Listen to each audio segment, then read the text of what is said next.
So one of my biggest regrets in cryptocurrency might also be the same as yours, as I point out in this video. I've been thinking it's probably better to hold Bitcoin for a lot longer than I did versus buying altcoins when I did. Let me explain. In this video, I want to show you the diminishing returns of altcoins when you buy when dominance is low versus when you buy when dominance is high.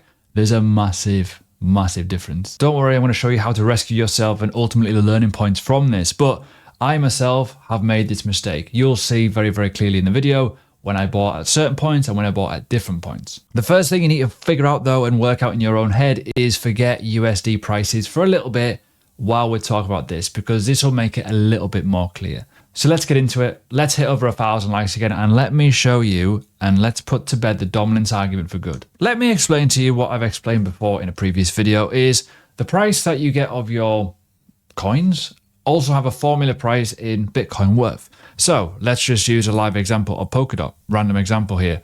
This is the price of Polkadot in Satoshis, as you can see on the screen here. Hello. Now, it is also the price of here. So if I press search, now it will go into Great British Pounds first just to throw you off. If I then change this to USD dollars, the big Ponzi scheme, yoink, there we go. It is the same price as I alluded to just then. So you need to understand that part. Now, to get success in the market, Bitcoin has to do well, right? But also your altcoins have to do well with Bitcoin, which is where my mistake came in. Let's go through this bit. This is fun, right? Ready for it? Let's go. I've done a proper example for you. I've had a lot of questions in some of my older videos. Can you do a real live example of this and how it kind of works? Because I do not get it. This will put to bed everything. Everything, right? Ready? This is a bad example. This is also a real life example. I didn't buy all these coins, I bought some of them. Now, this is just giving you an example. The FTX crash, we're going to go off that. The reasoning being low USDT prices. It was like, ooh, that's a bit of a gift. Now, not always does it mean it's a good opportunity, right? Let me explain. So I have split one Bitcoin, which is roughly $4,000, into 4 assets, as you can see on the screen here. So we have X amount of Link, Cardano, Polkadot, Uniswap, right? These are all at the date of the 7th on the closing candle, by the way, just to make it easy. And these are the tokens that you'd get. Now, moving forward to today would equal that is how much you've lost. And that isn't including the little run-up that we've had recently, right? So, Chainlink down 30%, Cardano down 55%, Polkadot down 60%, and Uniswap down 50%, right? That would equal that you have turned your one Bitcoin investment into 0.5125, which would equal $33,000 or $34,000. That is the bad example. Now, let me explain something else. When you look at today's current prices, Bitcoin is worth $66,000, give or take. That would mean you have lost $32,200 and 0.4875 BTC from entering those coins. Does that make sense? Good. Let me show you them on the screen, on the chart. So when we look at like USD prices of Cardano, this was the rough area where we were buying low USDT prices. Like, yes, Sam's ruined the lives of everyone. Whee! Means USD prices, right? Doesn't. It means you are losing Bitcoin, which is a problem because at the time, I'm not going to reveal it just yet, dominance was doing something else. So that is that in the USD prices, right? If I flip over to the BTC pair for Cardano, this is what it looks like. It is melted and still melting. Hello, Charles fans. Yes, I know, it's still melting. Again, we look at Polkadot on the BTC pair. This is where you could have been buying at $4 levels, $5 levels. Like, whoa, that's pretty good. What is it now? About $8. Yeah, you've made some tether, but you've actually lost a lot of Bitcoin. Mad when you think about it, right? So let me explain in simple terms here as well. When we go on to the likes of Chainlink, you could have been buying at $6. Oh my God, it's now $17. I've made money.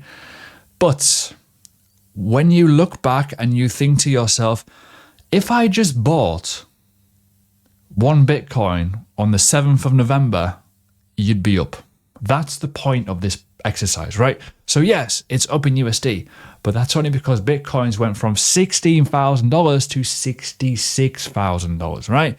If I then go and showcase this back onto the BTC bear, you will see very, very clearly how much it has dropped. Not as bad, 30%, but you get the idea, right? So going back to where I was, these are the total sums of what they are now worth in today's prices. If you bought at that price, that price, that price, that price, yeah, great. It's worth a bit, but it's not worth one Bitcoin's worth, is it? When you take away, you invested $4,000 here, here, here, and here. That's 16,000. If you add it all up, there's a bit of a drop there. So that is showing you the example when dominance is actually a lot lower, even though the USDT prices are relatively safe. Now, this is the confusing part. To me, and I said it at the start of the video, trying to attach USDT prices to things, just focus on the wealth part of Bitcoin. It doesn't matter what you buy in. You can buy with Bitcoin, you can buy with Tether, you can buy with whatever the hell you want. It's all about how you keep that BTC value in your portfolio as high as possible. So let's go into example 2 to show you a better example, basically a year later, which is interesting, right? Example 2.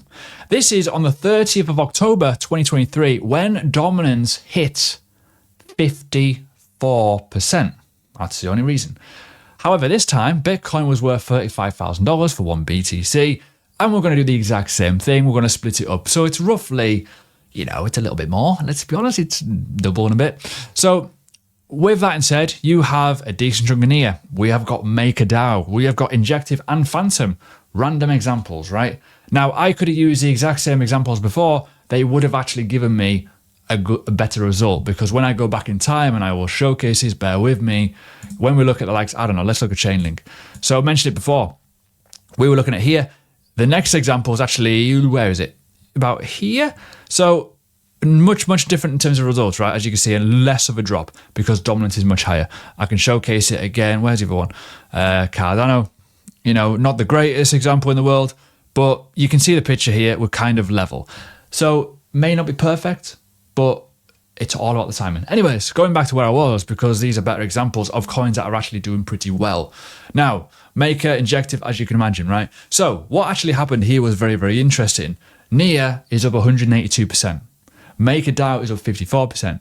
Injective is up 22% to today, but it was up actually 153% at the highs, which is crazy. 82% on Phantom. Equals, you have made yourself a lot. 0.815 BTC. So obviously 1.8, that was what you'll have. Huge amount of monies, right? So that is where it has increased massively in the actual amounts. Now, if you look at this in today's prices, one BTC is worth $66,000. You can see the price of each individual asset there, and you can see there you are up $54,000 versus the amount that you pretty much put in, which is pretty damn good. That is what you're just up. Crazy. So that is a better example to showcase the trend. When I go back and I'll show you the ones that are marked in green, Injective, for example, this is a really interesting one. As you can see here, right, look at this drop. But realistically, from this point to like today's prices, you can see it's actually only up about 22%, right? Either way, though, you can see the growth in the trend, right? This is what you want your altcoins to look like in the BTC pair. Phantom, as you can see, this is a very, very obvious one. From this point here up to here, not much. But when it is actually calculated in Bitcoin, it's worth a lot more because Bitcoin's obviously done well in that time period too. It's doubled. It's doubled in price, right? So it's huge. NIA, by far the better one at the moment. From these levels here, all the way up to them, doing pretty good. And MakerDAO, a little one of my little soft spot for coins that I've got in one of my portfolios on Patreon, which I really love, is up 54%. So you can get the idea. So this is where the important part is. Why does this matter, you're saying? The timing is absolutely critical in terms of what you do with your portfolio. I'm going to explain what I'm going to do with mine. I've done a massive thingy on Patreon or what I'm planning on doing because I've made some mistakes here. Not massive mistakes, but there's some which I'm going to go through. So when we look at example 1 versus example 2, the dominance in example 1 was 40%. I was buying at that level. You can see it here. I was genuinely buying around here. I was, give me it. I had dollars. I had it and I was there. I was like, right. My mistake was simple. I should have bought Bitcoin, right? That was it. I should have bought Bitcoin. That was my obvious mistake. Yeah, I got some amazing levels on DOT, but I actually diminished a lot of that return in Bitcoin, right?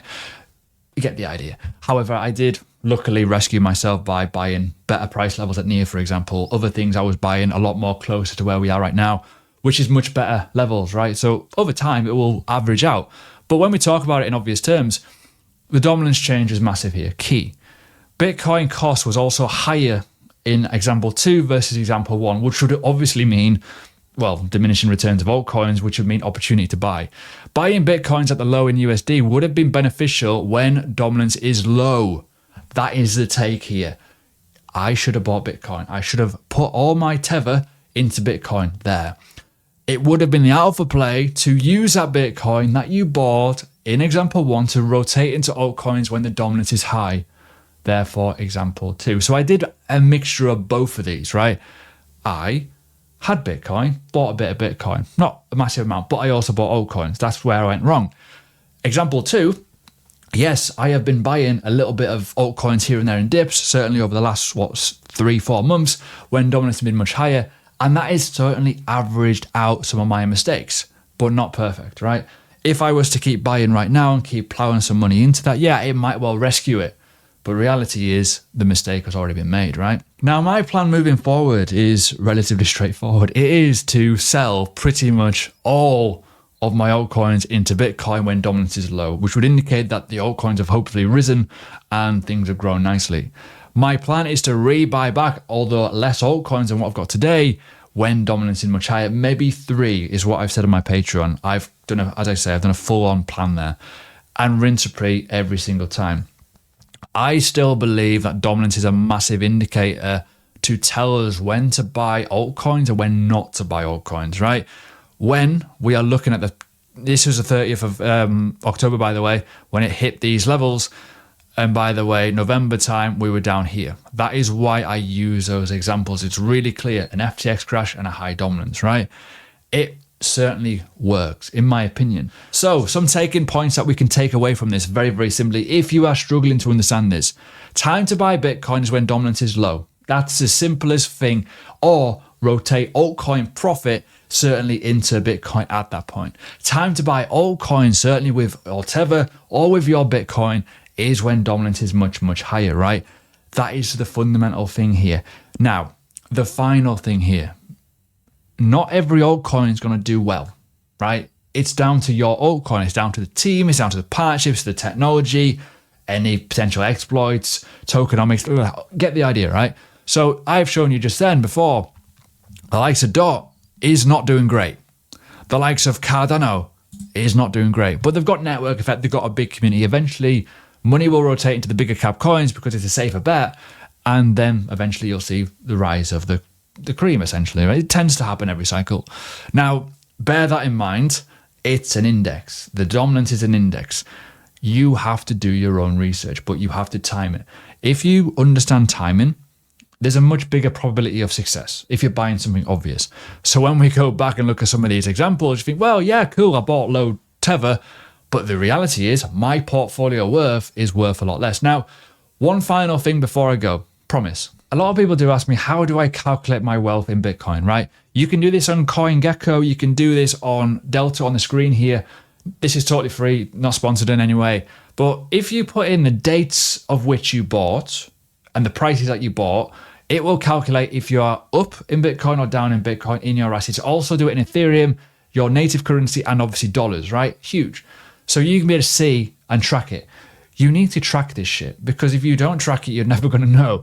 You can, yes, don't get me wrong, you can go back in time and go, well, actually, I bought Polkadot on the 17th of November 2020, whatever. And then you can go back and you go, right, November 17, 2020, or not 2020, so 2022, or I don't know, actually, we could go 2020, couldn't we? No, we can't. Kind of, yes, we could. So you can go back all the way, oh, I bought here, right? Random. you will know that you would have bought roughly around 2,800 sats. 2,800 sats. That's fine. But the reality is, when do you sell? Do you sell it higher, lower? What? You need to track that, because if you don't track that, you don't know.